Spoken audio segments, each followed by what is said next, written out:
Jumpa lagi bersama saya, Evrilia Damayanti. Nah, bagaimana kabarnya? Saya harap semoga sehat selalu ya. Di video kali ini, kita akan melanjutkan pembelajaran kita mengenai konjungsi. Nah, video kali ini khusus mempelajari tentang konjungsi intrakalimat. Jadi apa-apa aja sih bagian-bagiannya? Silakan simak ya.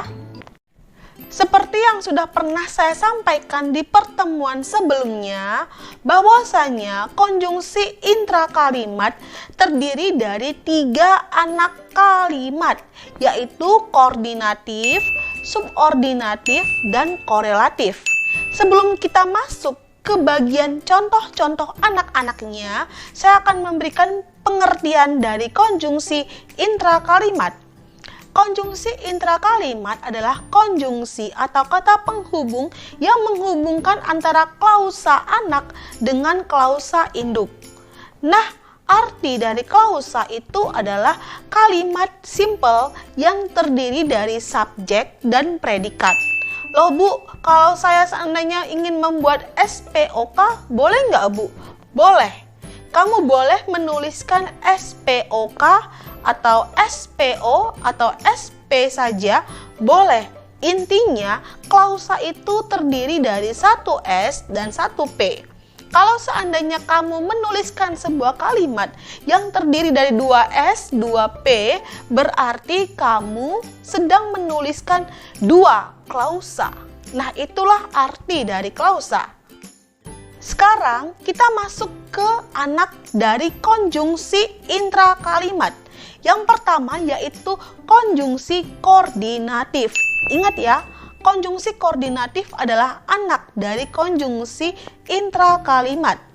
Adapun pengertian dari konjungsi koordinatif adalah konjungsi yang menghubungkan antar klausa atau lebih yang memiliki kedudukan yang sederajat, setara.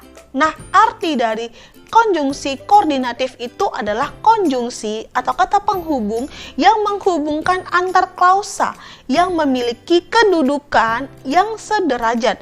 Artinya apa? Kedudukan tersebut itu sama, ya.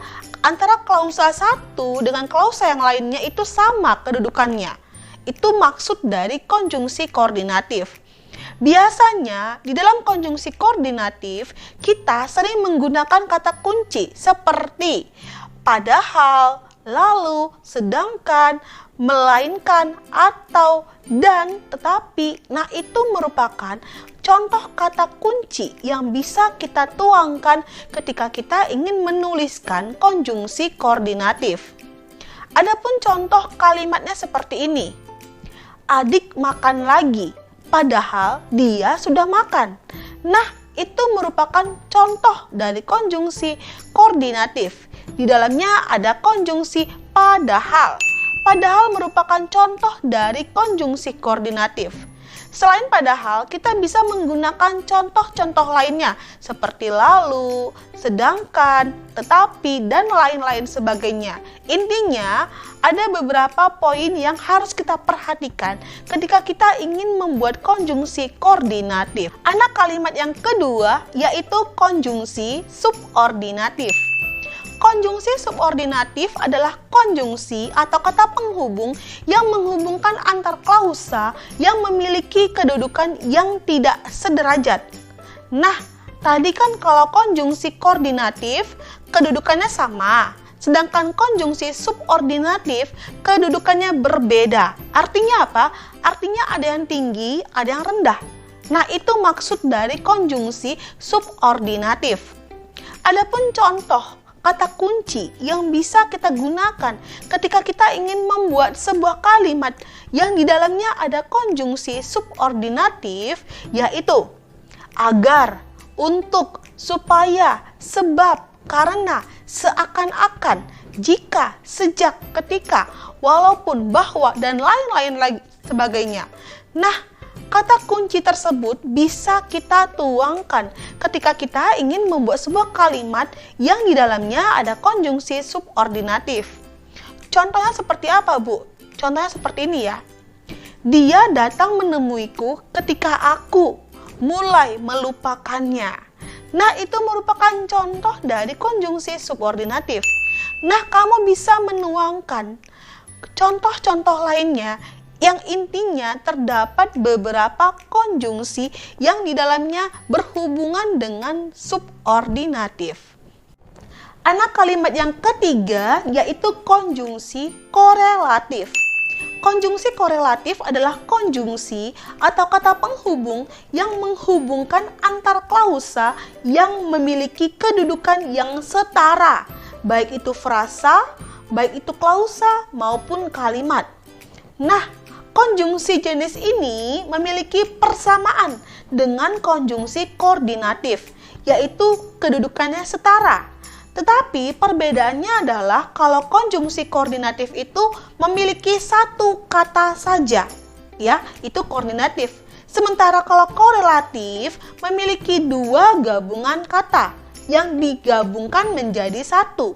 Nah, gabungan kata tersebut dinamakan dengan korelatif.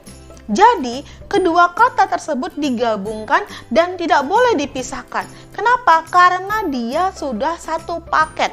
Nah, itulah yang bisa kita gunakan ketika kita ingin menuliskan sebuah kalimat.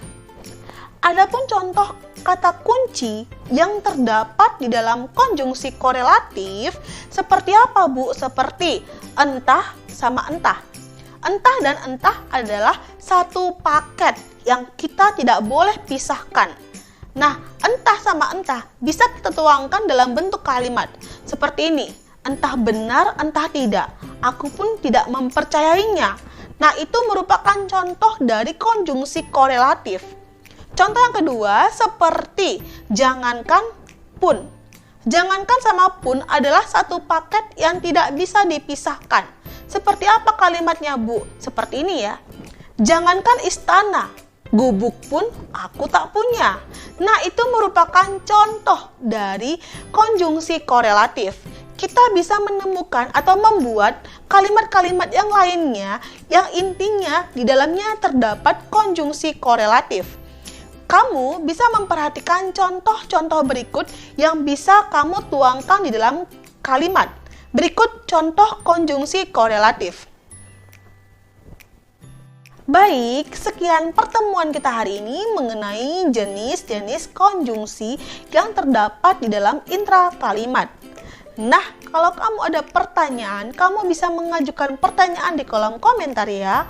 Nah, kalau kamu suka dengan video pembelajaran kali ini, saya mohon dukungannya untuk like, comment, share ke sosial media kamu.